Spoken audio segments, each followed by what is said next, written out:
So welcome back. आज इस video में बात करने वाले हैं about the theoretical questions that are asked in NEET physics. ठीक है। सो बेसिकली 3 सवाल अक्सर लोग यहाँ पे पूछते हैं कि क्या हमें थियोरेटिकल क्वेश्चंस फिजिक्स के लिए प्रैक्टिस करना चाहिए, क्या हमको फिजिक्स का एनसीईआरटी रीड करना चाहिए। ठीक है, एनसीईआरटी का इंपॉर्टेंस कितना है फिजिक्स में। ठीक, इन तीनों क्वेश्चंस का जवाब हम ढूंढेंगे। ठीक है, और तीनों क्वेश्चंस के जवाब में जाने से पहले हम कुछ क्वेश्चंस देखते हैं। ठीक है, तो मैंने यार बेसिकली नीट 2022 का पेपर यहाँ पे उठाया है और उसमें मैंने देखा कि कितने थियोरेटिकल क्वेश्चंस यहाँ पे पूछे गए हैं फ्रॉम द फिजिक्स सेक्शन। ठीक है, तो ये सारे क्वेश्चंस को आज इस वीडियो में डिस्कस करेंगे। तुम खुद ही देख लेना कितना इजी है, कितना डिफिकल्ट है ये चीज़, ताकि तुम्हारे लिए आसान हो जाए कि इसको कितना इंपॉर्टेंस देना है, कितना इंपॉर्टेंस नहीं देना है। ठीक है, तो चलो बात करते हैं रिगार्डिंग द क्वेश्चन। पहला question, as the temperature increases the electrical resistance. अब यहाँ पे तुम्हें पता है, यहाँ पे दो कंडीशन दिया हुआ है, कंडक्टर्स का और सेमी कंडक्टर्स का। यहाँ पे ऑप्शन 3 तुम्हारा यहाँ पे सही आंसर हो जाएगा, क्योंकि कंडक्टर्स के लिए जैसे टेम्परेचर बढ़ता है रेजिस्टेंस भी इंक्रीज करता है, और ये चीज़ सेमी कंडक्टर्स के लिए डिक्रीज करता है। ये तो तुम्हें पता है, प्योर कॉन्सेप्ट से ये हो जाता है। एज सच सेपरेटली थ्योरी को पढ़ने का इस क्वेश्चन के लिए कोई भी मतलब सेंस नहीं बनता, ये डायरेक्ट कॉन्सेप्ट से तुम्हारा सॉल्व हो जाएगा। अगला क्वेश्चन देखते हैं। If a soap bubble expands the pressure inside the bubble decreases increases remains the same equal to the atmospheric pressure. अब यहाँ पे तुम जस्ट अगर यहाँ पे फॉर्मूला लिखते हो ना सरफेस टेंशन का, जो प्रेशर का रिलेशन है कि P1 minus P0 equal to 4T/R, तो ये फॉर्मूला अगर तुम यहाँ पे लिखते हो, T means the T mean मैं हाइपर टेंशन बोल रहा था, T means the surface tension. ठीक है, तो ये फॉर्मूला तुम यहाँ पे अगर लिखते हो तो डायरेक्टली इससे आंसर निकल के आ जाता है।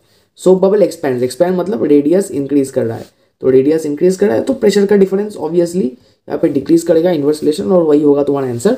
तो यहाँ पे इसका जवाब ऑप्शन 1 डिक्रीजेस हो जाता है। ठीक है, अब कई लोग कहेंगे, मतलब तुम भी कह सकते हो कि ये एकदम फिजिक्स के एनसीईआरटी से उठाया गया है, ये यहाँ पे फॉर्मूला देखो और यहाँ पे पूरा सारा चीज़ एक्सप्लेन किया गया है। बट यार तुम मुझे एक चीज़ बताओ कि क्या इस चीज़ को हमें सेपरेटली एनसीईआरटी फिजिक्स से रीड करने का कोई सेंस बनता है? तो डायरेक्टली कॉन्सेप्ट से ही तो इसको तुम सॉल्व कर सकते हो थियोरेटिकल क्वेश्चन को, तो इसका need actually in type of question के लिए नहीं है। ठीक है, अगला क्वेश्चन देखते हैं, और एक theoretical question. The peak voltage of AC source is equal to, direct formula based. ठीक है, तो 1/2 टाइम्स द आरएमएस, तुम्हें पता है कि ये जो मैक्सिमम वैल्यू है ये हो जाता है। कोई भी चैप्टर को स्टार्ट करोगे, मतलब एसी का चैप्टर जब तुम स्टार्ट करोगे एकदम पहले ही ये सब कुछ तुमको क्लियर करवा दिया जाएगा। तो ये थियोरेटिकल क्वेश्चन तो काफ़ी ज़्यादा ईजी है। ठीक है, तो ऐसा चिंता करने की बात तुमको यहाँ पे नहीं है। अब यहाँ पे देखो एक AR का क्वेश्चन है, असर्शन रीजनिंग वाला क्वेश्चन, नीट 2022 में काफ़ी ज़्यादा इंपॉर्टेंस को दिया गया था। चलो, statement 1, Biot Savart's law states that the expression for the magnetic field strength of an infinitesimal current element ideal of current carrying conductor only. Statement 2, Biot-Savart's law is analogous to Coulomb's inverse square law of charge, with former being field product by a scalar source, ideal later being a vector source। मतलब यहाँ पे कहा गया है Biot-Savart's law एक scalar source है और coulombs का जो इन्वर्स स्क्वायर लॉ है दैट्स अ वेक्टर सोर्स। ठीक है, अब चलो इसको पता लगाते हैं। देखो, अगर तुम एनसीईआरटी को देखोगे, फिजिक्स का जो एनसीईआरटी, ये तुम्हारा हो गया Biot-Savart's लॉ। नीचे के जो पैराग्राफ्स है इसको रीडिंग लगाओ, देखो यहाँ पे तुमको क्लियरली मिल जाता है। Second point, the electrostatic field is produced by a scalar source, a magnetic field is produced by a vector source। ठीक है, सो यहाँ पे ये स्टेटमेंट तो गलत हो जाता है एज पर द एनसीईआरटी। तुमने यहाँ पे देख लिया ये स्टेटमेंट गलत हो गया, सो स्टेटमेंट 2 इज इनकरेक्ट। अब देखते हैं स्टेटमेंट 1 सही है या गलत। Bio-Savart's law expression of the जो यहाँ पे है ये स्टेटमेंट सही है, तो तुम्हारा बन जाएगा ऑप्शन 3।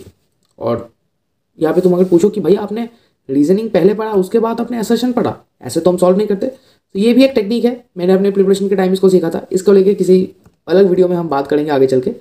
ठीक है, तो ये भी एक टेक्निक है, ये भी मैं तुमको सिखाऊंगा कि कैसे तुम रीजन पहले पढ़ोगे उसके बाद असर्शन पढ़ोगे फिर क्वेश्चन को सॉल्व करोगे।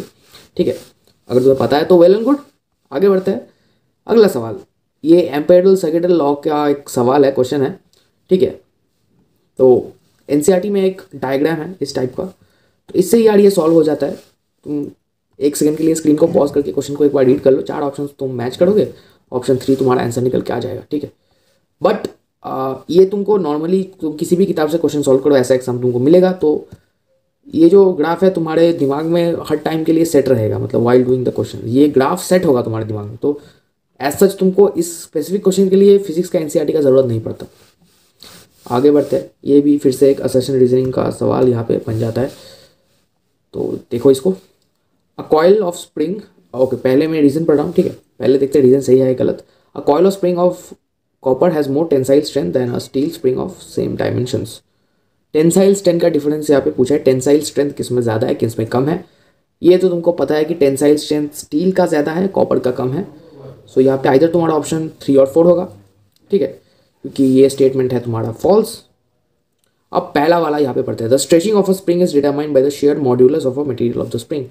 Stretching of spring is determined by a share modulus of a material of spring. सही है यार, स्टेटमेंट सही है, बेसिक कॉमन कॉन्सेप्ट है। तो तुम्हारा आंसर बन जाएगा यहाँ पे 3, आंसर यहाँ पे 3 निकल के यहाँ पे आ जाता है। एक चीज़ यहाँ पे तुम देखोगे, पॉइंट टू बी नोटेड, जो एनसीईआरटी का क्वेश्चन वाला सेक्शन है, एनसीईआरटी के चैप्टर के पीछे जो क्वेश्चन जहाँ पे है वहाँ पे सेम स्टेटमेंट यहाँ पे पूछा गया है और पूछा गया है कि सही है या गलत। देखो, read the following 2 statements carefully with reasons if it is true और फॉल्स। अब स्टेट द रीजन तुमको खुद बताना पड़ेगा। यहाँ पे पहला वाला देखो, young modulus of a rubber is greater than that of steel. Second वाला जो क्वेश्चन में दिया गया है, the stretching of a coil is determined by it's shared modulus. Same line तुमको यहाँ पे रिपीट होता हुआ दिखेगा। तो हाँ यार, फिजिक्स के एनसीईआरटी से क्वेश्चन यहाँ पे पूछा गया है। चलो आप बात करते हैं रिगार्डिंग द कंक्लूशंस। क्या हमने कंक्लूड किया? थ्योरी को लेके इतना ज़्यादा तुमको प्रेशर लेने की ज़रूरत नहीं है। थ्योरी इजी आता है, ठीक है, इजी आता है। और थ्योरी क्वेश्चंस तुम, अगर तुम्हारा कॉन्सेप्ट स्ट्रांग है तो तुम यार इसको कर लोगे। बेसिकली कॉन्सेप्ट डिपेंडेंट होता है, तो सारे चैप्टर्स के कॉन्सेप्ट को स्ट्रांग करो, बजाय कि फिजिक्स के एनसीईआरटी को रीड करने के लिए। फिजिक्स का एनसीईआरटी एज सच इंपॉर्टेंट यहाँ पे नहीं है, I don't think it's important, but जो बैक एक्सरसाइजेज है दे आर इंपॉर्टेंट। तो यहाँ पे अगर तुम्हारे पास टाइम मिलता है तो इन बैक एक्सरसाइजेज को जाके सॉल्व कर सकते हो, बट एज सच फिजिक्स का एनसीईआरटी तुमको रीड करने की कोई भी ज़रूरत नहीं है। हमारे कोचिंग में एक बहुत ही पॉपुलर कहावत था कि हमारे टीचर्स कहते थे कि फिजिक्स के एनसीईआरटी तुमको ऐसे जगह पे छुपाना है कि ताकि तुम खुद भी उसको ढूंढ ना पाओ, ठीक है। तो वीडियो के रिलेटेड कोई भी डाउट्स या कंफ्यूजन है तो कमेंट में जाके पूछ सकते हो। और बस यार आज के लिए यही तक, मिलता हूँ अगले वीडियो में, तब तक के लिए गुड बाय।